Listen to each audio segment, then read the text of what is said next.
dream I know deep up my feelings for you.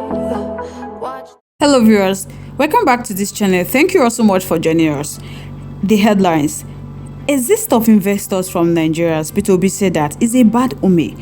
Next after this, we have President Bola Ahmed Tinubu and the National Security Advisor urges to avert political crisis in Rivers State. But before we carry on with this news, welcome to Reality Latest Gist, your home of news and politics. Thank you all so much for joining us on today's news. If this is your first time of watching, please do us a favor to like and subscribe and also share. Don't forget to turn on the notification bell to get notified when next we drop our video. You can send in your comments and keep the conversation live in our comment section. The presidential candidate of the Labour Party LP in 2023 general election, Peter Obi, has described the exit of credible international firms from Nigeria as a bad omen for the nation. He made this on his trade handle on Friday that the departure of 3 global firms in the health and energy sector says a lot about the state of affairs in our country. A few months ago, Peter Obi lamented about the exit of the international pharmaceutical giant GSK from Nigeria. GSK remains the top global pharmaceutical manufacturer, and they had 51 years of operation in Nigeria. The reason for their exits being that there was no longer any passive growth in Nigeria anchored on productivity. Then again today, Procter & Gamble, P&G, the world's largest personal care and household products company, makers of iconic brands like Pampers, Gillette, and lots of them, is again leaving Nigeria for the same reason GSK left. Following this also are FMCG and top energy firm Norwegian behemoth Equinor, which has sold off the Nigerian businesses development associated. 15 years ago, P&G, as they are commonly called, viewed Nigeria as a strategic country of importance and invested millions of dollars in an ultra-modern chain supply structure in Agbara, which sadly is now up for sale. Peter Obi further noted that the presence of these iconic companies in any economy is not only that they signify trust and confidence, as well as belief in medium to long-term socio-economic prospects of such countries, but they massively create jobs, invest in research and development, as well as pieces of training which smaller players in the industry learn from and adapt. According to Peter Obi, he said that those companies help to a great extent to develop local talent for both local and global jobs. The exit of these top global companies basically shows that our medium to long-term prospect strategy is in the negative. Our investment profile is not attractive and our business environment is deteriorating continually. The declined purchase power of Nigerians is nose-driving every day. In the face of the absence of the rule of law and conducive business environment, it will be difficult to retain such iconic companies.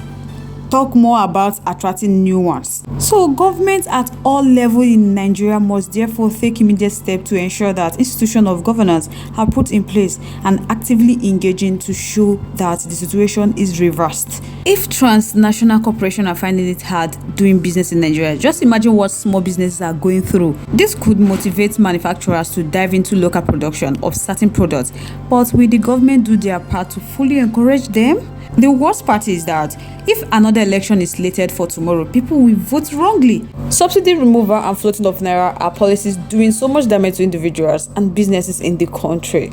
Let's watch how the price of commodity will skyrocket in the coming days. The man who promised to bring more investors is chasing investors. When will the economy policy start having positive effects? When? So guys, let me know your thoughts, your contributions, your opinions are in the comment section. We'd love to hear from you.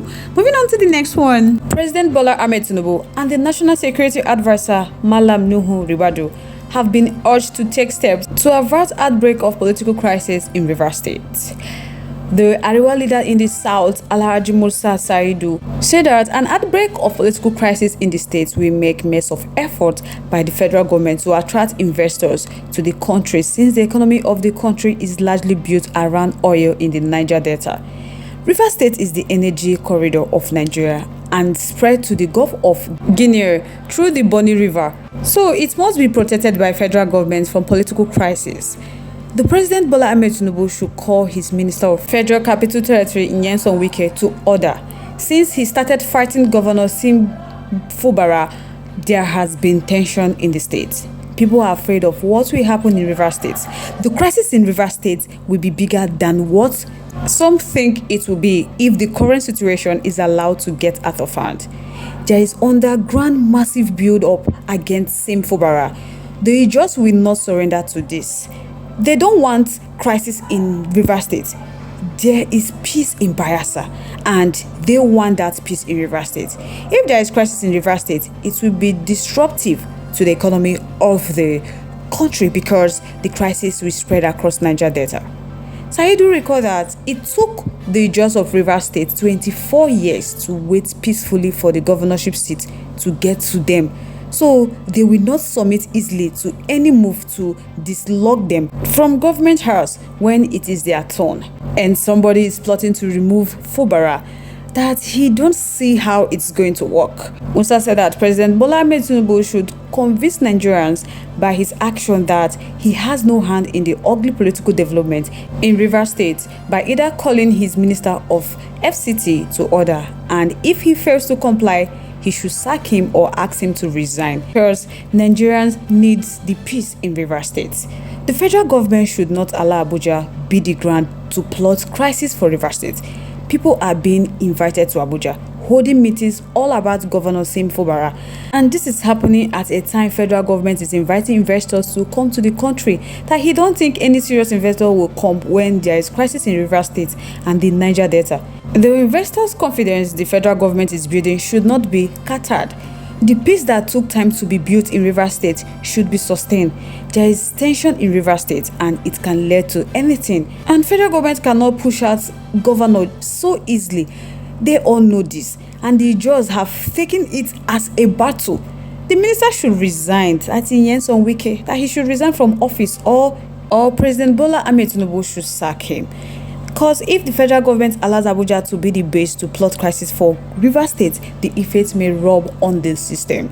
And let this Fubara issue not bring another problem in Nigeria. Wike should resign. He's telling this to Mr. President, Senate President, and the National Security Agency that what he's saying will consume the Niger Delta. And President Bola Ahmed Tinubu should know that Wike aspires for the presidency in another party, so he has to be careful.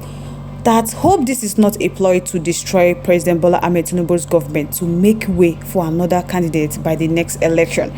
So guys, let me know your thoughts. Your contributions, your opinions are in the comment section. We'd love to hear from you. Let's keep the conversation lively in our comment section. Once again, thank you all so much for staying with us. We really do appreciate. On this note, we have come to the end of today's segment. Till I come your way next. Stay safe, guys. Bye.